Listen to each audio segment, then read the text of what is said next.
आदाब, नमस्कार, सत श्री अकाल। Back again with what the फतह। और 26 जनवरी को जो कुछ हुआ दिल्ली में, हम यहाँ कनाडा में बैठ के आई फेल्ट टेरिबल, क्योंकि ये ऐसा दिन है जिसके अंदर हिंदुस्तान का यानी पूरे साल का जो है, अगस्त 15 को इंडिपेंडेंस डे को, ये कॉन्स्टिट्यूशन डे था। इस दिन हिंदुस्तान का अपना कानून, वो नहीं जो अंग्रेज छोड़ के गया था, वो कानून, वो कॉन्स्टिट्यूशन जो हिंदुस्तान के पूरी सब कॉन्टिनेंट के लोगों ने मिल के, उनके इलेक्टेड ऑफिशियल्स ने एग्री किया। और ये दुनिया का बहुत बड़ा एग्जाम्पल है। पहली डेमोक्रेसी थर्ड वर्ल्ड के अंदर, डेवलपिंग वर्ल्ड के अंदर डिक्टेटरशिप्स की बारात है हर जगह सिवाय हिंदुस्तान के। आप देखिए कि अमेरिका में नया सदर आता है और उनको 25,000 फौजी अपने ही मुल्क में डालने पड़ते हैं टू प्रोटेक्ट द प्रेसिडेंट। और अमेरिकियों को अलाउड नहीं है दिल्ली या वॉशिंगटन डीसी में आना। उनको तो टेररिस्ट कह के सबको भगा दिया। लेकिन जो भारत में हुआ और जो देखा पूरी दुनिया ने, उस पे खौफ आता है कि भारत के दुश्मन कहां कहां बैठे और किस किस रूप में बैठे हुए। पाकिस्तान और चाइना तो है ही हैं।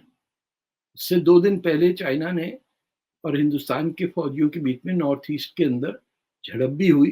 पाकिस्तान तो अपना मुस्तकिल काम करता रहता है जो हिंदुस्तान को वीकन करना है। लेकिन जब हिंदुस्तान के अवाम और हिंदुस्तान के सो कॉल्ड फार्मर्स एक भरभरियत की नौबत पे आ जाएं, तलवारें लेके आ जाएं और कुछ 300 पुलिस ऑफिसर्स को इंजर कर दें, और वो वीडियोस आपने देखे होंगे कि ट्रैक्टर जो है वो खाई के अंदर फेंके जा रहा है 50-50 फीट नीचे पुलिस वालों को बेदर्दी से।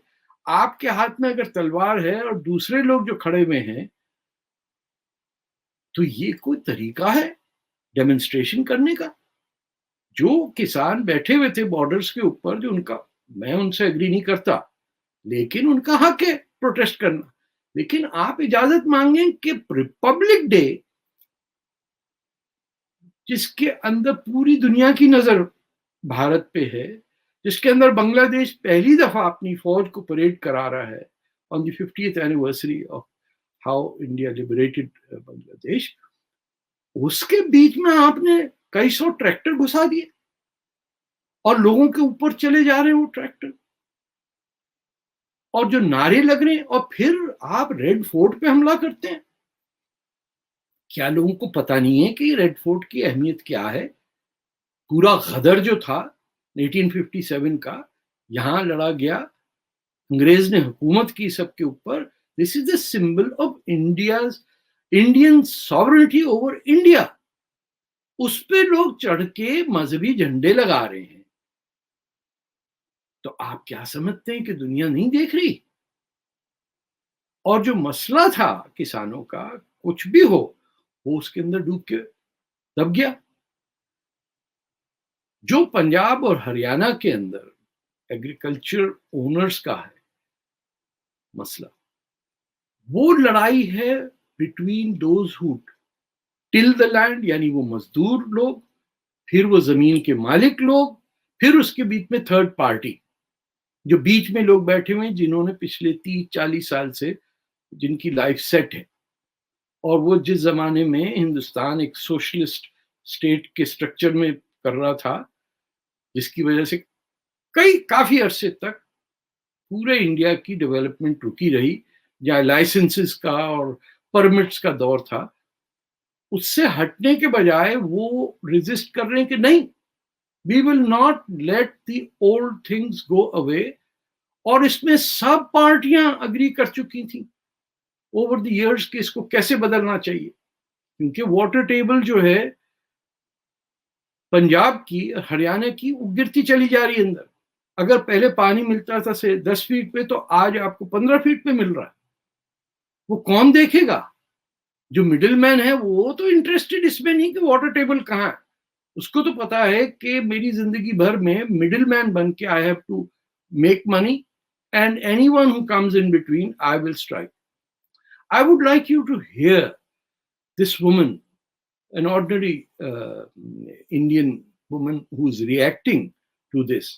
इन्होंने बड़े पॉलिटिशियंस की बातें सुनी हैं, कमेंटेटर्स की सुनी, लेकिन जिस तरह इन्होंने समझाया कि what is behind this violence and why do some people react with such ferocity कि हम बात नहीं करेंगे हुकूमत से, जो लॉ है उसको अगर चेंज भी करना है तो you have to go to parliament to change the law. ना ना ना ना, इनकी जहनियत में ये कि बादशाह सलामत बैठे, वो कानून को हटा दें. It's a primitive approach. I want you to hear what she says and then I will come back. कि हिंदुस्तान को एक सच्चाई और देखनी चाहिए कि आज वो लोग जो बहुत बड़ी बड़ी बातें कर रहे हैं, ज्ञान की बातें कर रहे हैं ना, किसान के लिए पीड़ा है, किसान आत्महत्या कर रहा है, किसान के घर में भोजन नहीं है, किसान क्या करेगा, किसान झोपड़ी में रहता है, किसान का बच्चा पढ़ नहीं पाता है.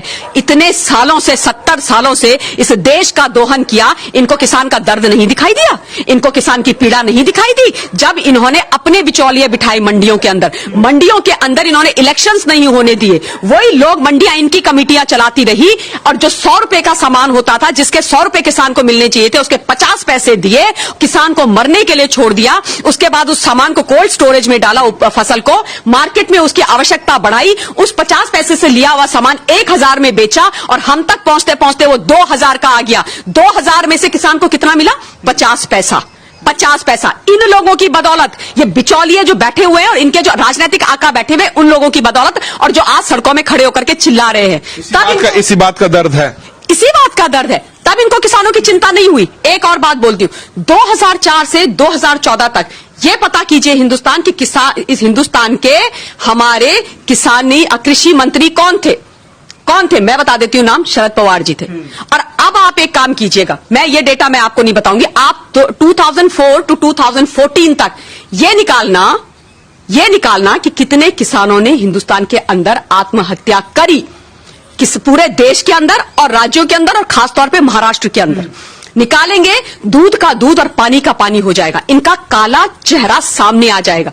शरद पवार जी सारे प्याज की सारी मंडियां कंट्रोल करते हैं, वहां पर सारी मंडियां कंट्रोल करते हैं, और उसके बाद अगेन 50 पैसे में लेके उसकी होर्डिंग करते हैं, उसके बाद बेचते हैं. इन लोगों से प्रश्न नहीं किए जाने चाहिए? ये लोग जिम्मेदार नहीं है? कितनी आत्महत्याएं हुई हैं किसानों की महाराष्ट्र के अंदर, सुशील, ये तो सारा विश्व जानता है, ये केवल हिंदुस्तान की बात नहीं है. देश के अंदर कितनी आत्महत्याएं हुई इस पीरियड के अंदर? कहां थे ये लोग? कहां थे? क्यों किसानों के लिए खड़े नहीं हुए? क्यों किसानों के लिए बिल नहीं बनाए? क्यों किसानों के लिए रिफॉर्म क्यों नहीं हुए? क्यों किसानों की चिंता नहीं करी? क्यों नहीं करी? और आज एक प्रधानमंत्री, एक चाय बेचने वाले के बेटे ने जब इस देश में गरीबों के साथ, किसानों के साथ खड़ा होना शुरू करा. सुना आपने?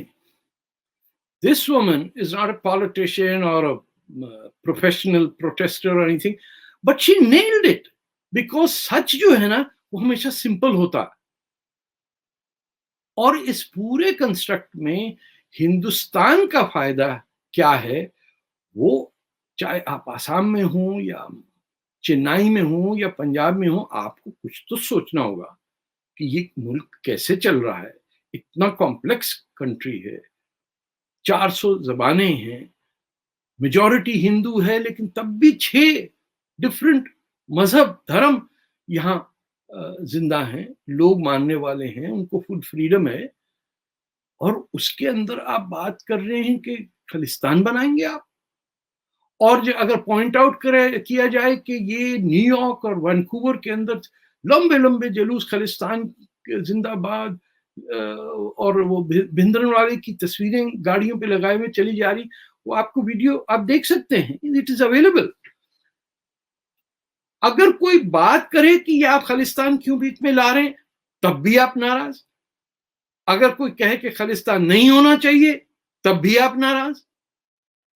ये मुझे नहीं समझ में आया कि जिन लोगों को आजाद हिंद में अपना सूबा है, you have all the rights possible, what is this point of Khalistan? ये पाकिस्तान में क्रिएट किया हुआ फ्रॉड आपने कैसे बर्दाश्त कर लिया? वो लोग जिन्होंने आपका कत्लेआम कर दिया, आपको लाहौर, रावलपिंडी, मुल्तान, खानेवाल हर जगह से नीस्त नाबूद कर दिया, not a single Sikh was left alive, उसके पैसे पे अब खालिस्तान चल रहा है। Is there no sensible person around जो बात कर सके, जो सेंसिबल बात कर सके कि क्या हो रहा है? You don't need a situation जैसे केपीएस गिल के जमाने में हो गया था या 1984 का हुआ, वी ऑल रियलाइज। लेकिन 1984 तो कांग्रेस की हुकूमत में हुआ। ये मुझे नहीं समझ में आता कि all these actions that were taken, जिसमें सिखों का जो एक है कि हमारे साथ नाइंसाफी हुई, तो भाई आपने पंजाब में गवर्नमेंट भी तो कांग्रेस की है, कप्तान साहब की है ना हुकूमत, वहां इलेक्टेड है, कांग्रेस आपने इलेक्ट की, आपने पंजाब में बीजेपी तो हुकूमत नहीं आई। Then what is the issue here? Why do you threaten people? Since I wrote a column about 2 days ago on the troubles in Delhi, Mustaqil, नौजवान लड़के, young people phoning me, threatening me, and Punjabi में आपको तो पता है कि हमारा contribution गालियों में इट्स वेरी, किताब हमने लिखी ना लिखी हो लेकिन गालियां हमारी टॉप ऑफ द रेट जाती हैं। It is perhaps it is their culture, they would do these use such language to a 71-year-old who's like their grandfather, but they don't care. जो कनाडा में पैदा हुआ है, यहाँ के आपके ऑपोजिशन का लीडर जगमीत सिंह है, गवर्नमेंट के अंदर सिखों का एक कॉकस है, फिर मुस्लिम कॉकस है कैनेडियन पार्लियामेंट में, ये सब मिलकर पॉलिसी डिवाइड कर रहे हैं और उसके बाद नाराज भी हैं। एक मेंबर ऑफ पार्लियामेंट जिसने कहा कि लिबरल पार्टी, गवर्निंग पार्टी जो इसके अंदर एक्सट्रीमिस्ट घुसाए हैं, he was fired with in 1 hour of giving that statement. उनका नाम रांझा है, he was an immigrant who came to this country, Canada. He was not allowed to say a single word about the presence of Khalistanis sympathizers within the government of Canada. तो आप एक जगह आपके Canada के prime minister से कह रहे हैं कि आप स्टेटमेंट दें फार्मर्स इश्यू के ऊपर, लेकिन जब वो फार्मर्स या फार्मर्स हैं या नहीं है हमें नहीं पता, हमें ये पता कि हमने ट्रैक्टर्स में लोगों को देखा तलवारें हाथ में पकड़ के पुलिस वालों के पीछे भागने और उनको मारने। We know who is involve. और फिर ये बेवकूफ बनाना है कि बड़ी लेफ्ट विंग मूवमेंट है, किसानों का अपराइजिंग है, ये को बोल्शेविक रेवोल्यूशन आया हुआ है। ये जो जमीनों पे काम करने वाले बेचारे बिहार कहां से आके काम करते हैं, मजदूरी करते हैं, उनके राइट्स के लिए थोड़ी बात हो रही है। ये बात है अपने वो प्रिविलेजेस के लिए जिसके अंदर आपका कंट्री जो है दैट बिकम्स सेकेंडरी, आपकी जो अपने पर्सनल वेल्थ के इंटरेस्ट हैं दैट बिकम्स प्राइमरी। अनफॉर्चुनेटली पूरी डेवलपिंग वर्ल्ड में this is the way things work. दुख की बात यह है कि Hindustan as a democracy should not be involve in this. अगर आपको कानून बनाना है तब पार्लियामेंट जाएंगे, कानून बदलना है तब भी आप पार्लियामेंट लोकसभा जाएंगे, और कानून आप प्रोटेस्ट कर सकते हैं लेकिन कानून सड़कों के ऊपर किसी की कनपटी पे बंदूक रख के बदला नहीं जाता। अगर इस तरफ चल निकला Hindustan, then there will be no stopping of it। जहां नक्सलाइट आ जाए और जहां जिहादी मिल जाए और जहां खालिस्तानी हो तो फिर आप कंट्री को खुदा हाफिज कह दीजिए, क्योंकि China's interest is to destroy India, Pakistan's interest is to destroy India। West के अंदर आप देखिए कि जितने एनआरआईज तक हैं वो they are not interested in speaking up for their motherland, nobody does, सब अपने सेल्फिश अंदाज में कर रहे हैं। Then there won't be a Hindustan.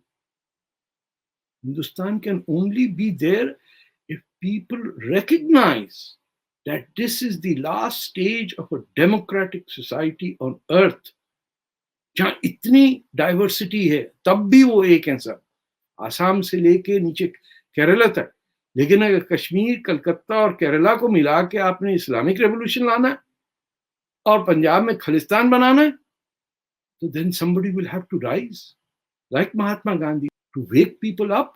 क्या कर रहे हो? You cannot destroy what you have inherited after 10,000 years of civilization.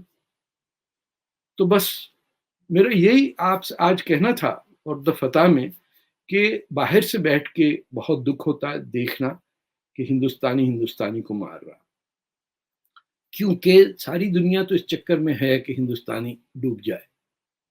अब अगर हिंदुस्तान के रहने वाले भी यही चाहें तो I think there will be a responsibility on Prime Minister Modi to stand up for this country with vigor. और ये राइट लेफ्ट का मामला नहीं है, क्योंकि आजकल लेफ्ट में कोई है ही नहीं जो मिलियनेयर नहीं है, और वर्किंग क्लास का हर आदमी जो है वो राइट विंग वोट कर रहा है। ये दुनिया भर में हम देख रहे हैं, ये समझना पड़ेगा। और इसमें जो हमारे कॉमरेड लोग हैं लेफ्ट के हैं जो इस वक्त फंसे जा रहे हैं आइडेंटिटी पॉलिटिक्स में और कह रहे हैं कि फोर्ट के ऊपर एक धर्म का झंडा लहराने में उसमें क्या गड़बड़ है। They have to understand that history will teach us a terrible lesson. We cannot do this, we cannot afford to do this.